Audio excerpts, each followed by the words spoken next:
একদা এক বাদশাহ তার রাজদরবারে বসেছিল।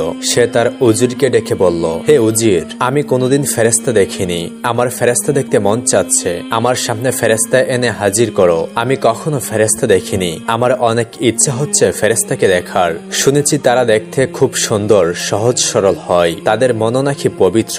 তারা সেই সব কিছুই করে যা আল্লাহ তাআলা নির্দেশ দেন। বাদশার এই কথা শুনে উজির বলল, হে বাদশাহ, ফেরেশতাদের আমরা সাধারণ মানুষ দেখতে পাই না। তারা নূরের তৈরি। আল্লাহ তার বিশেষ কুদরতে নূর দিয়ে ফেরেশতা সৃষ্টি করেছেন। আমরা সাধারণ মানুষ তাদের কিভাবে দেখতে পাবো? তাদের দর্শন তো কেবল নবী রাসূলগণই পেতেন। আল্লাহ ফেরেশতাদের মাধ্যমে নবী রাসূলগণের নিকট ওহী প্রেরণ করতেন। এটা শুনে বাদশাহ বলল, আমি এত কিছু বুঝি না। তুমি যেভাবেই হোক একজন ফেরেশতাকে আমার নিকট হাজির করো। মনে রেখো, তোমার নিকট কেবল 10 দিন সময় আছে। যদি এর মাঝে তুমি ফেরেশতা হাজির করতে না পারো, তাহলে তোমাকে মৃত্যুদণ্ড দেওয়া হবে। বাদশার কথা শুনে উজির ভয়ে থরথর করে কাঁপতে লাগলো। সে খুবই চিন্তিত হয়ে পড়ল। এরপর তিনি ফেরেশতার খুঁজে প্রাসাদ থেকে বেরিয়ে এলেন এবং মনে মনে আল্লাহর কাছে দোয়া করতে লাগলেন, হে আল্লাহ, হে দয়াময় প্রভু, আপনি আমাকে একজন ফেরেশতার সঙ্গে সাক্ষাৎ করিয়ে দিন, নয়তোবা বাদশাহ আমাকে হত্যা করে ফেলবে। উজির মৃত্যুদণ্ডের কথা ভেবে ভীতু ছিল। সে এইসব ভাবতে ভাবতে একটি জঙ্গলে প্রবেশ করলো। এরপর বিশ্রাম নেওয়ার উদ্দেশ্যে একটি গাছের নিচে বসলো। আর তখনই উজির খেয়াল করলো তার কাছেই একজন বয়স্ক মানুষ বসে আছে। তাকে দেখে কোনো দরবেশের চেয়ে কম মনে হচ্ছিল না। উজির তার নিকট গিয়ে দাঁড়ালো। উজিরকে দেখে সেই দরবেশ জিজ্ঞাসা করলো, তুমি কে বাবা? এখানে কেন এসেছো? উজির বলল, আমি অমুক বাদশার উজির। আমি রাজদরবারে বসবাস করি, কিন্তু হঠাৎ আমার বাদশার মন চাচ্ছে ফেরেশতা দেখতে। আচ্ছা, আপনি বলুন তো, ফেরেশতা কি সাধারণ মানুষ দেখতে পারে? ফেরেশতারা নূরের তৈরি। আমরা সাধারণ মানুষ কিভাবে ফেরেশতাদেরকে দেখব? বাদশাহ বলেছেন, আগামী 10 দিনের মধ্যে তার সামনে ফেরেশতা হাজির না করলে তিনি আমাকে মৃত্যুদণ্ড দিবেন। এখন আপনি বলুন আমি কি করব? সবকিছু শুনে দরবেশ বলল, তাহলে এটাই তোমার সমস্যা? এই সামান্য সমস্যা নিয়ে তুমি এতটা চিন্তিত? আমার সাথে একটি জায়গায় চলো, তোমার সাথে ফেরেশতার সাক্ষাৎ করাবো। তারপর সেই দরবেশ উজিরকে নিয়ে এমন একটি জায়গায় গেল যেখানে অনেকগুলো বাচ্চা খেলা করছিল। দরবেশ তখন উজিরকে একটি বাচ্চা দেখিয়ে বলল, এই বাচ্চাকে তোমার বাদশার নিকট নিয়ে যাও। উজির লক্ষ্য করলো ওই বাচ্চাটি সবার থেকে আলাদা ছিল। যখন অন্য সকল বাচ্চারা খেলাধুলায় মগ্ন, ওই বাচ্চাটি তখন সালাত আদায়ের সাথে সাথে আল্লাহ তাআলার ইবাদতে মগ্ন ছিল। তার চেহারা থেকে যেন নূর উপচে পড়ছিল। সহজ সরল মায়াবী চেহারার অধিকারী ছিল ওই বাচ্চাটি। উজির বাচ্চাটিকে দেখে মুগ্ধ হয়ে গেল। দরবেশ তখন বাচ্চাটিকে সালাম দিল। ছেলেটি সালামের জবাব দিয়ে জিজ্ঞাসা করলো, আপনারা হঠাৎ এখানে কেন এসেছেন? দরবেশ তাকে বলল, এই হলো এই রাজ্যের বাদশার উজির। তুমি তার সাথে যাও, বাদশাহ তোমার সাথে সাক্ষাৎ করতে চেয়েছেন। ছেলেটি বলল, আমি সাধারণ গরিব একটি ছেলে, বাদশাহ কেন আমার সাথে সাক্ষাৎ করতে চাইবে? তাছাড়া আমি জঙ্গলে আমার এই সাথীদের সাথে ভালোই আছি। আমার প্রধান কাজ আল্লাহ তাআলাকে সন্তুষ্ট করা। দরবেশ তখন বাচ্চাটিকে বলল, তুমি বাদশাহের দরবারে যাও, বাদশার সাথে দেখা করে তুমি তোমার কথায় তাকে সন্তুষ্ট করো। তুমি যদি সেখানে যাও, আমি তোমাকে আল্লাহ তাআলাকে খুশি করার একটি উপায় বলে দেব। এই কথা শুনে ছেলেটি উজিরের সাথে যাওয়ার জন্য রাজি হলো। উজির সেই দরবেশকে শুকরিয়া জানিয়ে ছেলেটিকে সাথে নিয়ে রাজদরবারের উদ্দেশ্যে রওনা দিল। প্রাসাদে পৌঁছানোর পর ছেলেটি বাদশাকে সালাম দিল। বাদশাহ সালামের জবাব দিয়ে অবাক হয়ে ছেলেটির দিকে তাকিয়ে রইল।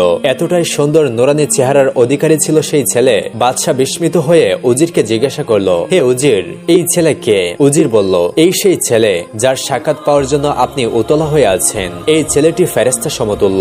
এই কথা শুনে বাদশাহ মনে মনে ভাবলো, আমি এই ছেলেটির একটি পরীক্ষা নিয়ে দেখি সে আসলে ফেরেশতা কিনা। অতঃপর বাদশাহ একজন দাসকে আদেশ দিল, হীরা মণিমুক্তা সোনা জহরতে পূর্ণ একটি সিন্দুক এনে বাচ্চাটির সামনে রাখতে। সে জানতো ফেরেশতারা লোভী হয় না, তাই সে এগুলো আনতে বলেছে। অতঃপর দাস তখন মণিমুক্তা সোনাবর্তী একটি সিন্দুক এনে বাচ্চাটির সামনে রাখলো। বাদশাহ তখন বাচ্চাটিকে বলল, এগুলো সব তোমার, এইগুলো তুমি গ্রহণ করে উপহার হিসেবে সাথে নিয়ে যাও। বাচ্চাটি জবাবে বলল, আমি এগুলোর কোনো কিছুই নেব না। এগুলো দিয়ে আমার কোনো প্রয়োজন নেই। পৃথিবীর কোনো কিছুর প্রতি আমার কোনো লোভ আগ্রহ নেই। আমি সর্বদা আল্লাহ তাআলাকে সন্তুষ্ট করতে চাই, তার ইবাদতে মশগুল থেকে জীবন অতিবাহিত করতে চাই। আপনি বরং এগুলো গরিব এতিমদের মাঝে বন্টন করে দিন, যাতে তারা একটি সুন্দর জীবন পায়। এই বলে বালকটি রাজদরবার থেকে প্রস্থান করলো। বাদশাহ তখন উজিরকে বলল, হে উজির, এই বাচ্চা তো সত্যিই ফেরেশতার মতো। আমি অনেক খুশি হয়েছি বালকটির সাথে সাক্ষাৎ করে। এরপর কয়েক বছর অতিবাহিত হলো। বাদশাহ আগের তুলনায় এখন বৃদ্ধ, তার বয়স বেড়ে গিয়েছে। একদিন সে আবার উজিরকে ডেকে বলল, হে উজির, আমি কখনো শয়তান দেখিনি। আমার শয়তানের সাথে দেখা করার ইচ্ছা হচ্ছে। তুমি যেভাবে আমার সাথে ফেরেশতা সমতুল্য বালকের সাক্ষাৎ করেছিলে, এবার শয়তানকে হাজির করো। উজির এবারও চিন্তায় পড়ে গেল। সে আবার সেই জঙ্গলে চলে গেল ওই দরবেশের সাথে দেখা করতে। কিছু সময় পর সে জঙ্গলে পৌঁছে গেল এবং দরবেশের সাথে তার সাক্ষাৎ হলো। অতঃপর উজির দরবেশকে লক্ষ্য করে বলল, হে দরবেশ বাবা, আপনি আমায় কয়েক বছর আগে ফেরেশতার সন্ধান দিয়েছিলেন। এখন আমার বাদশার শয়তান দর্শন করতে ইচ্ছা করছে। আপনার কাছে আমার অনুরোধ, আপনি দয়া করে আমাকে শয়তানের সন্ধান দিন। এইসব কথা শুনে দরবেশ বলল, এসো আমার সাথে, আমি তোমাকে শয়তান দেখাবো। অতঃপর দরবেশ উজিরকে নিয়ে একটি কারাগারের সামনে উপস্থিত হলো। সে তাকে একটি কক্ষের কাছে নিয়ে গিয়ে বলল, ভেতরে যে আসামি রয়েছে সে একজন শয়তান। এ জীবনে এমন কোনো পাপ কাজ নেই যা সে করেনি। এরপর দরবেশ প্রধান প্রহরীকে বলল, আপনি এই আসামিকে উজিরের সাথে যেতে দিন। বাদশাহ তার সাথে সাক্ষাৎ করতে চেয়েছে। প্রধান প্রহরী প্রথমে রাজি হচ্ছিল না, কারণ যে ব্যক্তি বন্দী রয়েছে সে অতি ভয়ঙ্কর, মানুষের জন্য ক্ষতিকারক। অতঃপর উজিরের অনুরোধে সে রাজি হলো। আসামির সাথে দুইজন প্রহরীকে পাঠালো পাহারা দেওয়ার জন্য।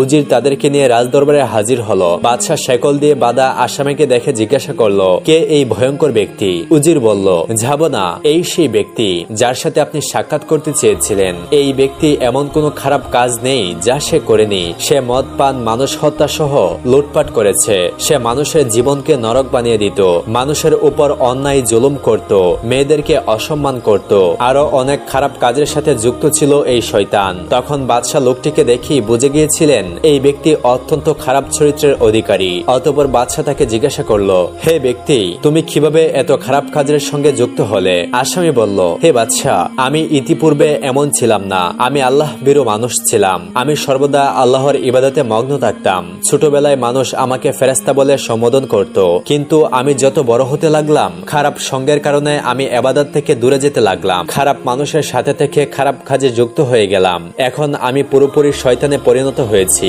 অতঃপর আসামির এই কথা শুনে বাদশাহ আসামিকে চিনতে পারলো। তখন বাদশাহ বলল, তুমি কি সেই বালক যে ছোট থাকা অবস্থায় আমার কাছে এসেছিলে? আমি তোমাকে হীরা মণিমুক্তায় ভর্তি সিন্দুক উপহার দিয়েছিলাম, কিন্তু তুমি তা নিতে অস্বীকার করেছিলে। আসামি বলল, হ্যাঁ বাদশাহ, আমার সবকিছুই মনে আছে। মূলত খারাপ সঙ্গের জন্যই আজ আমার এই দশা।